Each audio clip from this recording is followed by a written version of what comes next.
அடுத்ததான் மிதுன ராசிக்காரர்கள், இவங்க வாழ்க்கையில இதுக்கு மேல ஒரு கஷ்டத்தை அனுபவிக்கவே முடியாது. அந்த அளவுக்கு அதிகமான கஷ்டம் அப்படின்னு சொன்னா எந்த கஷ்டமா இருக்கு? கஷ்டம் அப்படின்னா, முதல்ல இவங்களுக்கு வந்து இந்த மனக்குழப்பம், அதிகமா மனக்குழப்பத்துல இருக்கக்கூடியது மிதுன அவங்க ராசிக்காரர்கள் அடிக்கடி செக் பண்ணிப்பாங்க.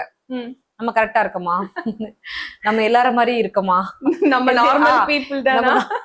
கரெக்ட், நம்ம நார்மல் பீப்புளா இல்ல ஏலியன்ஸா, இப்படிலாம் செக் பண்றது வந்து, அதாவது சௌகரியங்களோட வாழணும்னு ஆசைப்படக்கூடிய ஒரு ராசி. ராசி. ஏன்னா அது வாயு ராசி.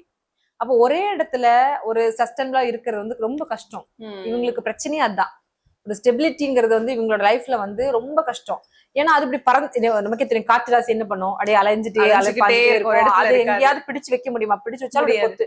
இவங்களுக்கு எனக்கு தெரிஞ்சு ஒரு பிசினஸ்னா கூட நீங்க உட்கார வச்சு ஒரு பிசினஸ் பண்ணா அவங்க பண்ணவே மாட்டாங்க.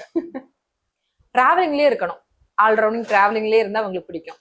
இவங்களுக்கு துன்பம் அப்படின்னாலே அவங்களுடைய அந்த மன அழுத்தம் என்னன்னா முடிவு எடுக்கிறதுல வந்து ஒரு கடினமாவே இருக்கும். ஒன்ஸ் வந்து ஒரு எடுப்பாங்க மாத்திருவாங்க, எடுப்பாங்க மாத்திருவாங்க, ஒரு நிலையில இருக்க மாட்டாங்க. அந்த நிலைத்தன்மை இல்லாதனால அவங்களுக்கு என்னன்னா யார் நம்புறதுங்கிற கேள்விக்குறிக்கு வந்துருவாங்க.